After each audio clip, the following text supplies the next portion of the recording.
I don't know how to do this. Because I'm going to explain this to you. I had big dreams. A lot of us have big dreams, big goals. And when you have goals that are maybe outside your reach, you have to know that getting to that goal, you're going to have a lot of bad days, a lot of setbacks. So I was just failing. I kept failing and kept failing and kept failing. So I had to teach myself how to fail right. And what that means is when I fail, I can't spend much time in that fail zone. I have to be able to get up and get after the next day just as fast. So the big thing is know that if you have big goals and big dreams, along the way, failure is going to happen. Because like the 40% rule, we all live in this world where our brains are keeping us in this box.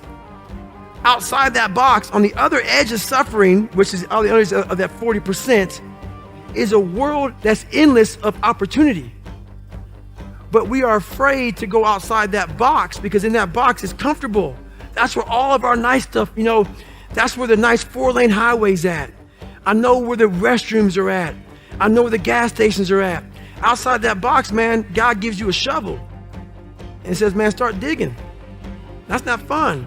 But when you dig your own path to all kind of stuff that's unknown. And that's what I started realizing, man, like on the other end of this is some beautiful stuff. So I got outside my box and realized, man, 300 pounds, now look at me, I'm 185 pounds. And on the other side of the box was all this stuff. And I didn't know it was over there until I climbed the wall and saw it. On the other end of suffering is a life that many people don't know even exists.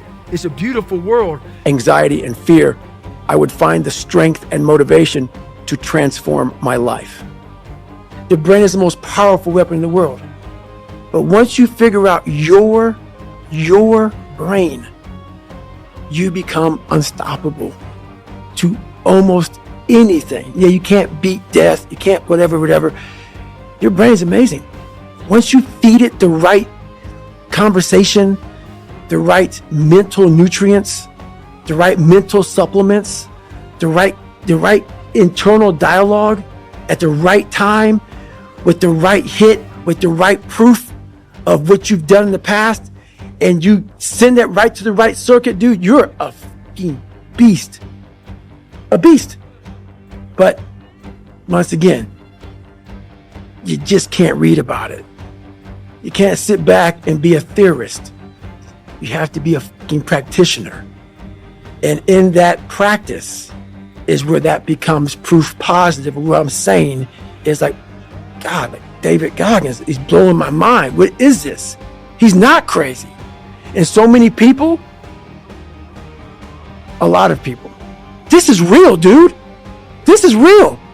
And every day, I'm set back. So this is what I would tell your boy. This is exactly what I tell him. Every day you wake up, you're going to probably be set back for the first 4 weeks before you lose to significant weight because of the mind's going to be with you the whole time. There's no dopamine. There's no dopamine in there at 300 pounds. You got nothing. Your hormones are shot. You have to envision something that is more powerful than you. Something has to get you out of bed. And you have to create it. It has to be false. Because you're not it. You're a fat piece of shit. And that's the reality of it. So you have to create a false reality to live in that just to get to work on yourself. That's the reality. I had to miserably wake up every morning in the cold because it was Indiana, November when it started. I was miserable. This is your new life. Take it or leave it. There's no happiness about it. There's no peace behind it. It sucks. It just fucking sucks. And that's the one thing, if I could teach anybody anything, it just fucking sucks. And it's going to continue to suck. And then one day you'll get to a special part in your life that it might get a little bit better.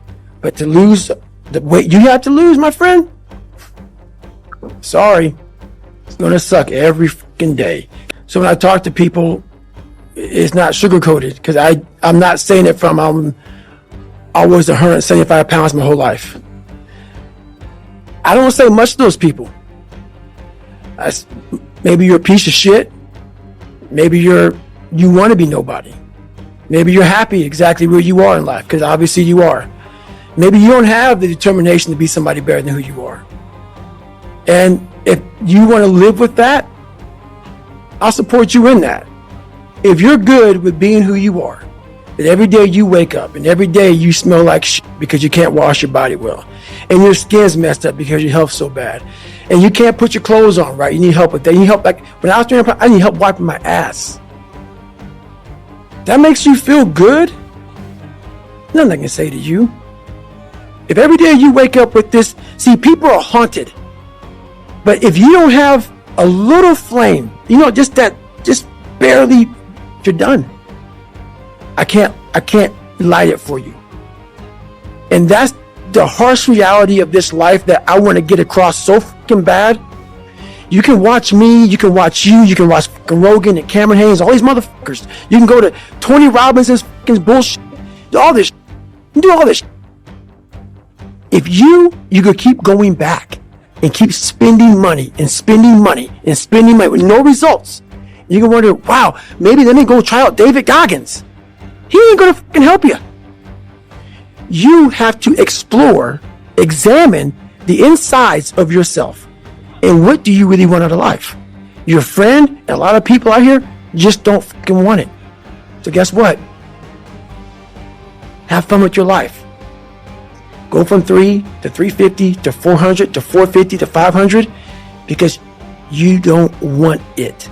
I passed all the evolutions, but inside, I was suffering. I hated the water. And that was about being in that box.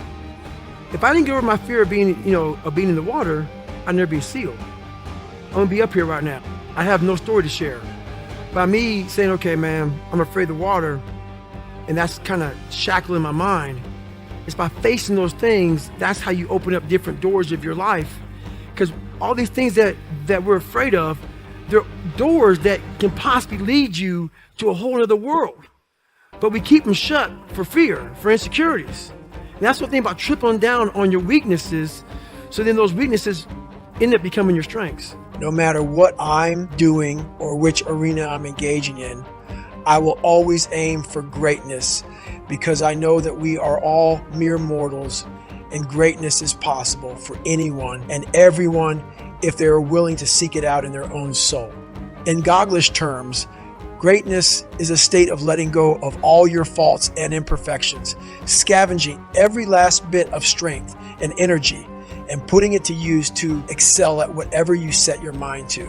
Even if some motherfucker out there told you it was impossible, it is a feeling pursued by those rare souls willing to extend themselves beyond reason. It's funny, man. People want to know how I'm always motivated. It's the unseen work, which you just said is a true statement. Those are false dopamine hits that people are giving you, man. There's no belief in that. These are teamwork dopamine. Like, I'm out running at 2 o'clock in the morning, 1 o'clock in the morning, in the gym, long sessions by myself. That's real. How I'm able to just extract dopamine, the good dopamine whenever I want. Man, I've trained 99% of my life alone. No one pat me on the back. I did all of the work alone. And while I'm still hard on myself, I know what I did. So whenever times get bad for me, people, all this, who's gonna carry the bolts and what? That's real. I hate that people know me for that guy, because that guy is not every fucking day. Like, when they see me, they want that energy. That's not me every day. I can extract it immediately when I need to, because when you train alone, and I lived alone for so many years in this misery, and you're able to get out of it by yourself, I can take myself to such a level of real passion and purpose. And like, the feeling I get is something I can't even explain by myself. I don't need anyone. That's why people come to me to motivate them. No one can motivate me. I have a resume full of fucking motivation that whenever I'm down, I'm like, oh, hang on, motherfucker. Oh, you know the truth. You know the truth. You know the darkness of the fucking dungeons and the fucking demons that fly. You know, and then from there, it's like, oh, okay, you were there. You know this. There was no one there to pick up the rucksack, to pick up the boat, to pick up the log, to go in there. It was you. It was you. There was no pat on the fucking back at 300, at 275, at 250, at 220. No, that was you. So those things that come out of me, that extract from me in the darkness, people are looking for that pat on the back. Where is it? Oh, I don't need it. Because what I've done is in the fucking unseen work, I built Frankenstein. So whenever shit gets nasty, David Goggins goes, you had nobody anyway, motherfucker. So see how I'm talking myself right now? That's me. That shit fires me the fuck up. That shit makes me fucking nuts. You had nobody anyway, motherfucker. Look around you. There was no fucking team. It was you. There was no weight loss program or mom and dad waking you up saying you can do it, you can be better, trying to build belief. You built belief when you had nothing. Rock bottom. You did that. So as times get hard for me, it'll keep going, man, if you keep doing it. But that is it, man. There's no sun. There's no glory. There's no carrot. There's no victory. But there is all of it in one. I just can't explain it real well to people, man. But what you get at the other end is something that you're always found. You're never lost anymore. Doesn't mean the journey's easy. Doesn't get any easier, but you're always found. Whenever you're the only one of your kind, you're in danger of being pushed toward the margins, suspected and disregarded, bullied and mistreated by ignorant people. That's just the way life is. You were born to fail. 5 weeks after Christmas, it had become obvious that my whole life had changed. The unexpected attention and notoriety that came with and followed the release of Can't Hurt Me was as humbling as it was disorienting. After decades of grinding in the shadows outside the public eye, I was now spotlit. I'd always felt most at home in the margins. During my military career, I'd go on my longest runs and rucks before anyone else woke up. While others were relaxing or partying after a hard day or week of work, I stayed in to study my dive tables, pack and repack my parachute, or run and grind in the gym deep into the night. Everything I did on my own time was for my own personal fulfillment and growth. I damn sure didn't do it for attention. Yet I was often misunderstood. I was carrying a boulder as big as the world on my back, just trying to get to the other side of the darkness that was chasing me down. I was terrified that if I stopped getting better, if I gave myself a break from any of it, all my insecurities and innate laziness would get the drop on me again. Anytime I felt physically exhausted or mentally zapped, I pictured that 24-year-old fat ass glaring at me with a big smile on his face. A smile that said, I'm still here, bitch. I am who you really are, and I'm not going anywhere. I looked at each day as an opportunity to mine the negativity that had colonized my brain and became fascinated by the power of the mind and how it can work for us and against us. Often it falls prey to the merry-go-round of emotions and situational conditions that cause confusion and sap us of focus, force, and fortitude, all of which have a natural tendency to ebb and flow like the tide. Feels like it's slipping through your fingers. There is only one option. Recreate yourself in your own mental lab. We all have it. Most of us will never see it because to get there requires a willingness to extend yourself to the limit without any guarantee of success. Then again, success is just another mile marker on the journey. Landing the jump and walking away while lighting a cigarette as if it were a typical day on the job made Kenner look cool, but it didn't make him great. His willingness to do it in the first place, knowing that the chances of failure were high and everything it cost him, made him great. It wasn't a stunt to garner fame or publicity. It was merely an attempt to see what was humanly possible. Just as words can be redefined, never doubt that we can redefine ourselves. It can feel impossible at times because we live in a world filled with arbitrary boundaries and fixed social lines that are as thick as the walls around a fortress. Worse, we allow those walls to limit us in too many ways. The brainwashing starts early, and it starts at home. The people we grow up with and the environments we grow up in define who we think we are and what we think life is all about. When you're young, you can only know what you see. And if all you are ever exposed to are lazy people, content with mediocrity, or who convince you of your own worthlessness, greatness will remain a fantasy. So this is where the 40% rule comes in, people. Worst shape my entire life. I've been through Ranger School, Delta Force selection twice, 3 hell weeks, all this crap. This is the worst pain I've ever been in. To this day, I'm 43 years old right now. I did 21 years in the military. I've done 60 ultra races, pull-up records, all kind of stuff. This is the worst pain of my entire life to this day. But this is when I had to realize one thing. I had to break this humongous thing down to very small. All I put in my mind was, let's not quit yet. I'm gonna quit, but not yet. So I sat there, I can't stand up, so let's get some nutrition. All right, I'm not dizzy anymore. Let me clean this crap off me, okay? I need some food. I'm gonna quit after I eat a peanut butter and jelly sandwich. All right, but not yet. Let me see if I can stand up. Stand up, maybe I'll quit. Let me see if I can walk to the car. There's the car, it's a 1 mile track. I'll walk past the car, I'm just gonna get back to the chair. I'm not gonna quit yet. I kept this mindset the whole time. I ended up doing 30 more miles. Did 31 miles, truly, after that. I did 101 miles in 19 hours. If you're driving a car, the car may say 130 miles an hour. The factory puts a governor on it, so you only go 91. So you're sitting there, want to race somebody, they have no governor. They're fine. Boom. You can't, because every time you get to 91, the car starts doing this.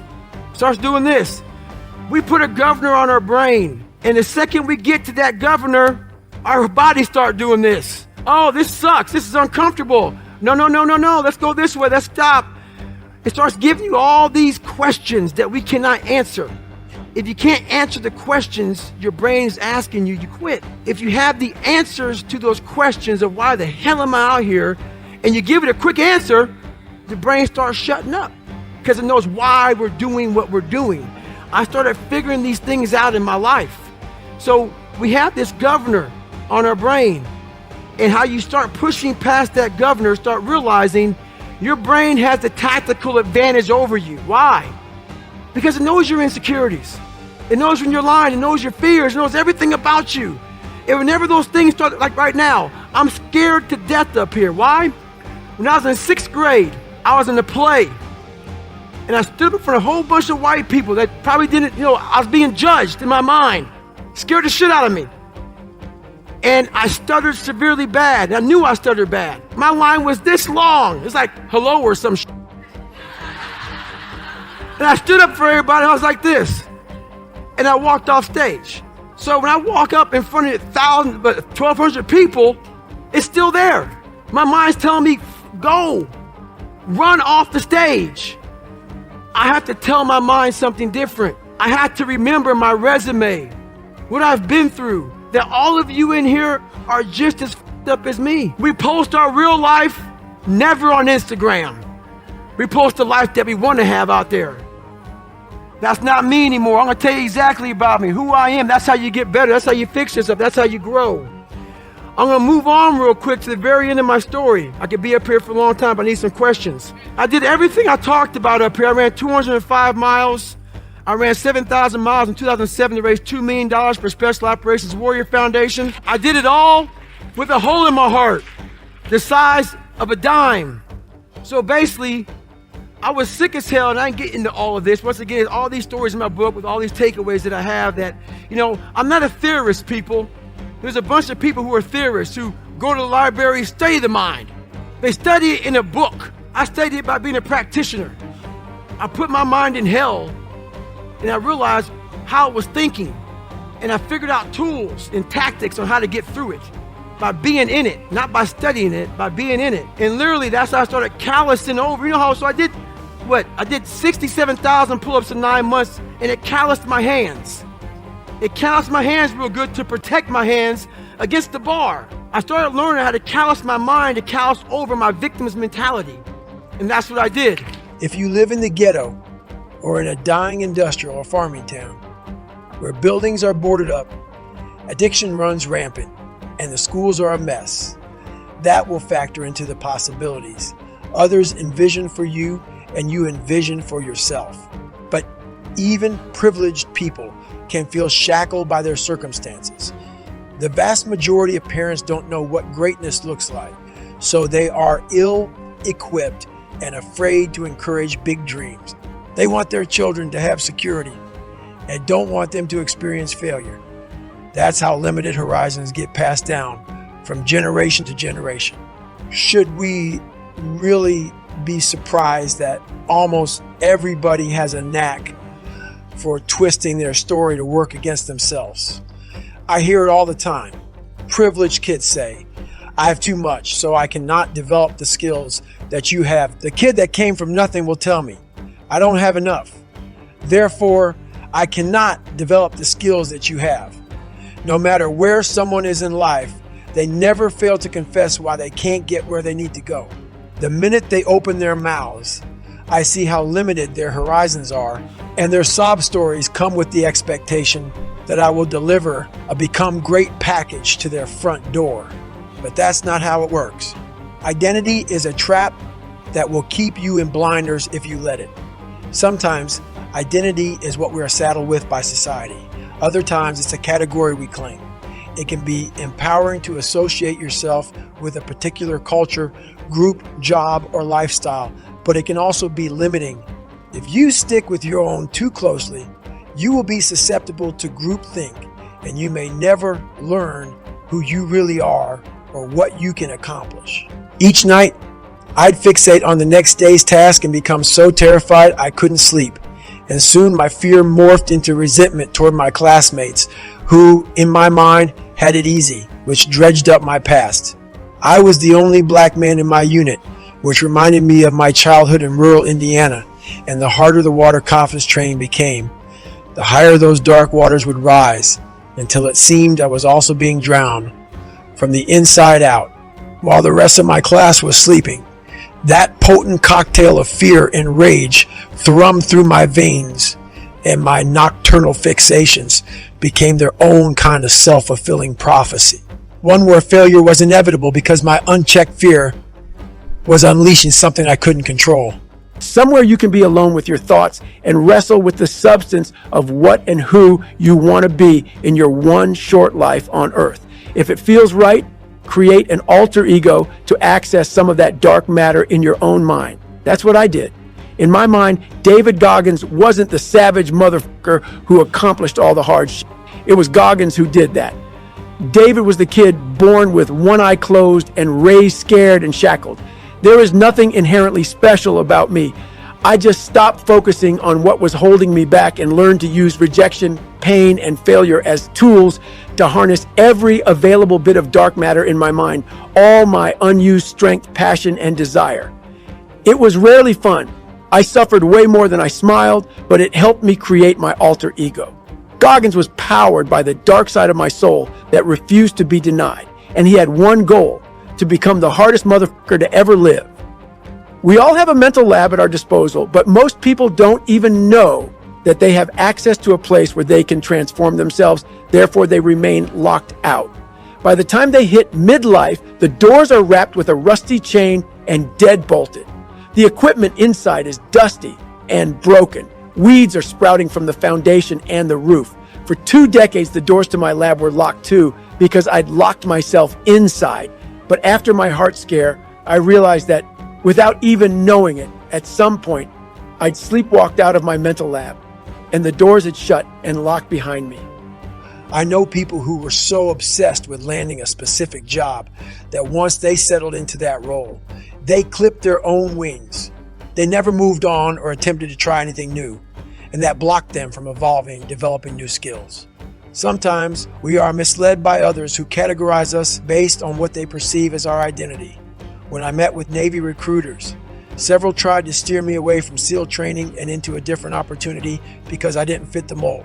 I was overweight, my ASV AB scores were low, and there was my skin color. Remember, I was only the 36th Black Navy SEAL. The recruiters weren't trying to hurt me, and I don't believe they were racist. They honestly thought they were helping me by presenting more realistic options. Usually, however, we mislead ourselves. Those of us who are struggling with our self-worth, like I was as a child, often build identities around the very things that haunt us the most. Not because we want to, but because subconsciously we are convinced that is how everyone else sees us. You cannot allow what someone else may or may not think about you or the issues you're dealing with to stop your progress. My environment and my history made me over anxious and stressed out. The color of my skin made me a mark. I was prejudged and vulnerable at almost every turn, and it was my job to defy all of that. No matter how troubled or hopeless or sheltered your environment is, it is your job, your obligation, your duty, and your responsibility to yourself to find the blue to black line, that glimmer buried in your soul, and seek greatness. Nobody can show you that glimmer. You must do the work to discover it on your own. There are no prerequisites to becoming great. You could be raised by a pack of wolves. You could be homeless and illiterate at 30 years old and graduate from Harvard at 40. You could be one of the most accomplished individuals in the country and still be hungrier and work harder than everybody else you know as you attempt to conquer a new field. And it all starts with a commitment to looking beyond your known world, beyond your street, town, state, or nationality, beyond culture and identity. Only then can true self-exploration begin. After that comes the real work. Fighting those demons every morning and all day long is maddening because they only ever want to break you down. They don't encourage you or make you feel good about yourself or your long odds as you fight through all the toxic mold and crust that is self-hate, doubt, and loneliness. They want to limit you. They want you to surrender and retreat back to what you know. They want you to quit before you get to pliability, where the sacrifice, hard work, and isolation that felt so heavy for so long become your haven, where after struggling to visualize greatness for years, it is effortless. That's when momentum will gather like an updraft and send you airborne and spiraling toward the outer limits of your known world. It's time to level up and seek out that blue to black line, the line that separates good from great. It is within each one of us. I believe that we are our own hero. And if you have a culture, let's say right now you guys idolize me and then tomorrow I go outside and I have some kind of issue. I can let you down. I'm human. All your mentors, everybody you like, we're human.